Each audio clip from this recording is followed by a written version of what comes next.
අයිබෝවන් කොනිච්චවා කියල පිළිගන්නවා අදත් ඔරාමා YouTube චනල එකතු වෙලා ඉන්න ඔයාල හැමෝවම හැමදාම් වගේ අදත් අපි ආවේ ඔරාමා YouTube චනල එකෙන් ඔයාලට ජපන් භාෂාව ගැන යම් කිසි දැනුමක් එකතු කරන්න. ඉතින් අද දවසේ අද අපි තීරණය කරා මොකක්ද ජපන් භාෂාව ගැන තියෙන වචන ටිකක් කතා කරන්න. මොකද මේ වචන ගොඩක් අය රික්වෙස්ට් කරලා තිබ්බා නේ පහුගිය කාලේ අපිට YouTube කට වීඩියෝස් දාන්නත් බැරි වුණා. ඒකනත් සමාව අයදිනවා.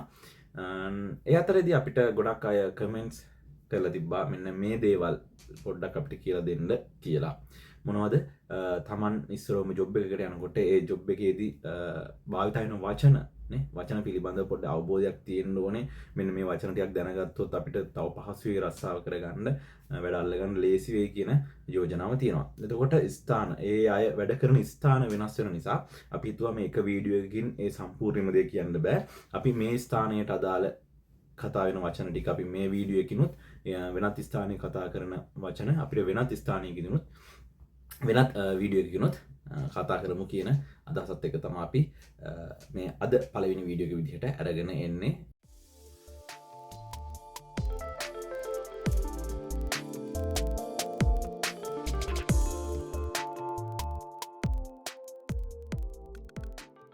අද පළවෙනි වචනේ විදිහට අපි ගන්නවා. පළවෙනි වචනය මොකක්ද?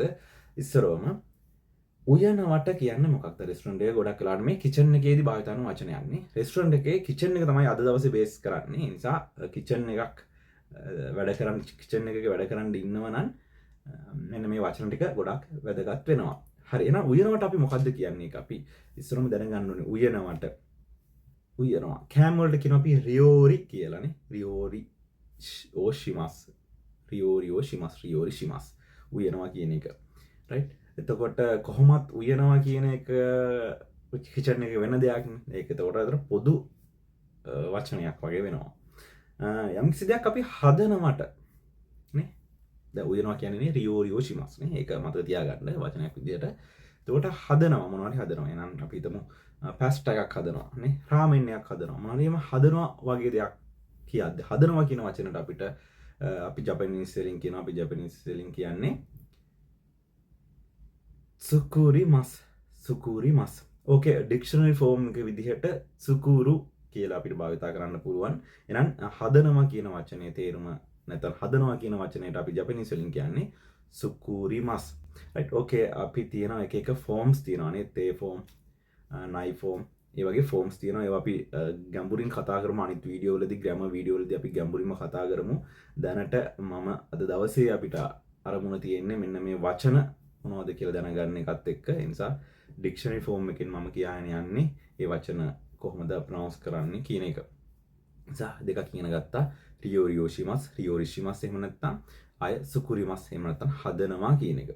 විශේෂයෙන් අපි රෙස්ටොරන්ට් එකක කරන දෙයක් තමයි කපනවා කියන දේ නේ. කපනවා.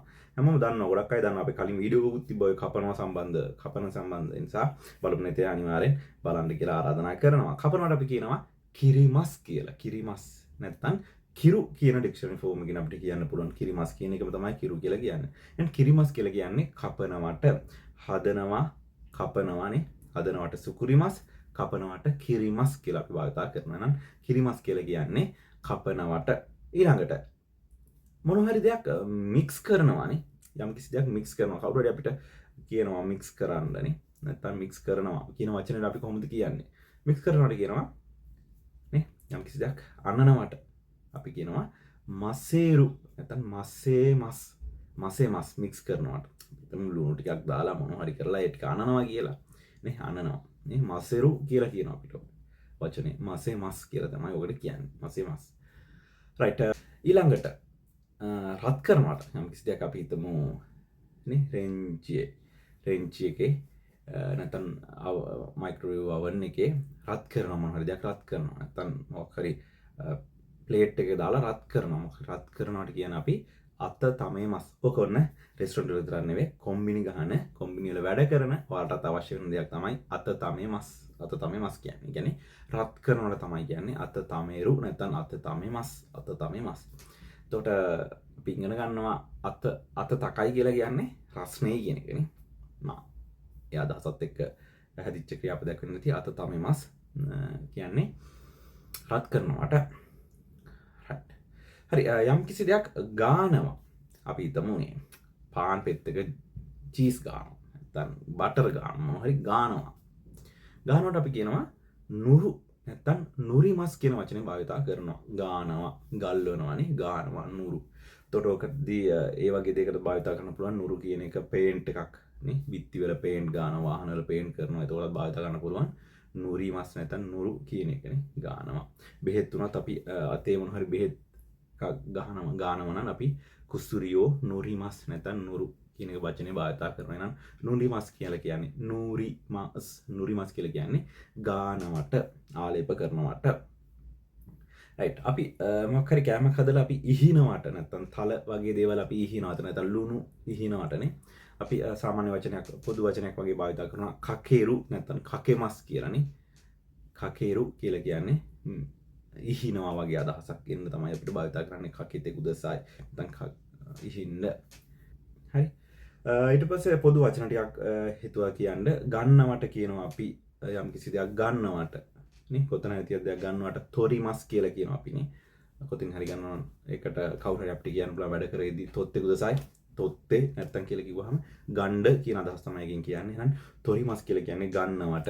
අපි මුලදී නම් ඉගෙන ගන්න ජපනිස් ඉගෙන ගන්න කෙනෙක් නම් දන්නවා ඇති ශෂින් ඕ තොරිමස් කියලා කියන්නේ ෆොටෝ එකක් ගන්නවා කියන එකේ තේරුම.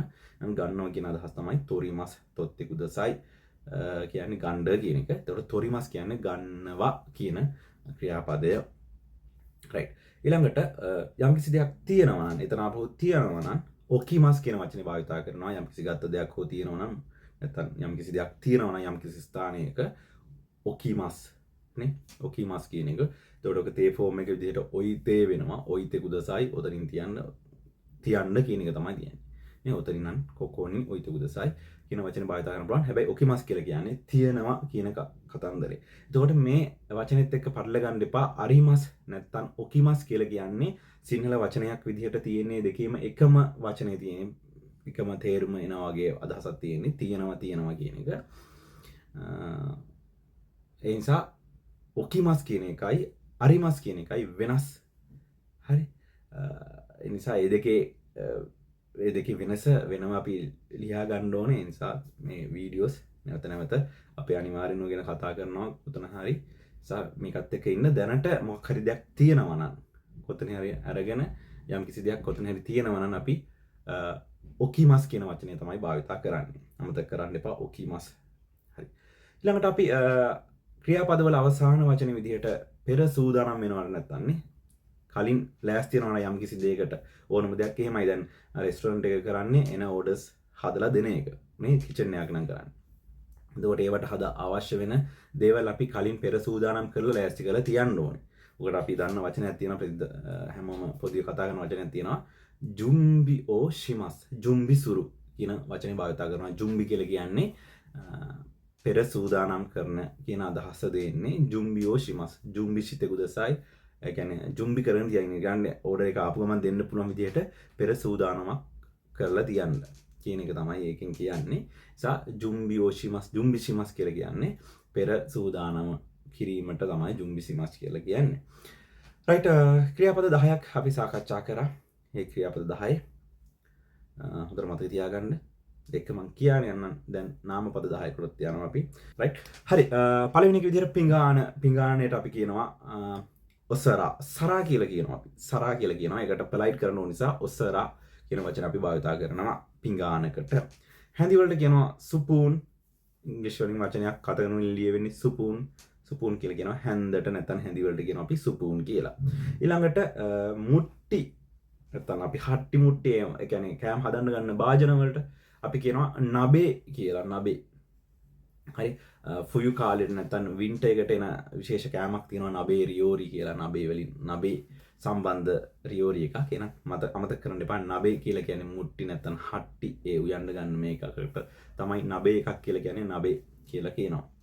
රයිට් ෆ්‍රයි පෑන් අපි දන්න ෆ්‍රයි පෑන් එකනේ. ෆ්‍රයි පෑන් එකට කියනවා ෆුරයි පන් කියන වචනේ භාවිත කරනවා. ෆුරයි පන් එකත් ඉංග්‍රීසි වලින් එන වචනයක්. ෆ්‍රයි පෑන් ෆුරයි පන් කියන වචනේ භාවිත කරනවා. ඊළඟට නයිෆු කියලා කියන්නේ පිහියට නයිෆු කියනවා පිහියට අමතක කරන්න බෑ knife කියන වචනේ තමයි එන්නේ knife කියන වචනේ. ඊළඟට කතුර මොකක් හරි දෙකට කතුරක් ඕන වෙනවා නම් හසමි කියන වචනේ භාවිතා කරනවා. හසමි කියන වචනය මතක තියාගන්න. කතුරට හසමි කියලා කියනවා. එහෙම නැත්නම් ස්කේල් එකක් මොන හරි බර කිරලා මොන හරි කෑම හදනවා නම් එනවා ස්කේල් එකකට අපි කියනවා හකරිය. ඒ කියන්නේ මැනුම් නැත්තම් යම්කිසි මිම්මක් ගන්න ඕන භාවිතා කරන ඕනම දෙයකට අපිට හකරි කියන එක භාවිතා කරන්න පුළුවන්. ඒ නිසා හකරි කියන්නේ මනින උපකරණය කියන එක වචනේ තමයි. ස්කේල් එක විදියට භාවිතා කරන හකරි කිව්වොත් තේරෙනවා. ඊළඟට අපි කතා කරනවා බ්ලෙන්ඩර් එකට බුරෙන්දා. ඒ කියන්නේ බ්ලෙන්ඩර් එකට කියන්නේ බුරෙන්දා ඉංග්‍රීසි වචනේ ඒ විදිහටම කතගෙන වලින් අපි භාවිතා කරනවා. කුකර් එකට නැත්නම් ලිපට අපි කියනවා කොන්රෝ කියලා. එතකොට ඒක ගෑස් ලිපක් නම් ගසු කොන්රෝ කියන වචනේ භාවිතා කරනවා. ගසු කොන්රෝ ගෑස් ලිප නම් ගසු කොන්රෝ කියලා කියන්නේ ලිපට. රයිට් අද දවසේ මම තීරණය කරපු වචන කිහිපය අපි කතා කරලා ඉවර කරනවා. මෙතනින් වීඩියෝ එක ඉවර කරනවා. ඊළඟ දවසේ වෙනත් ස්ථානයක භාවිතා වෙන වචන ගැන අපි සාකච්ඡා කරමු. අද දවසේ රෙස්ටොරන්ට් එක සම්බන්ධ වචන කීපයක් අපි සාකච්ඡා කරනවා.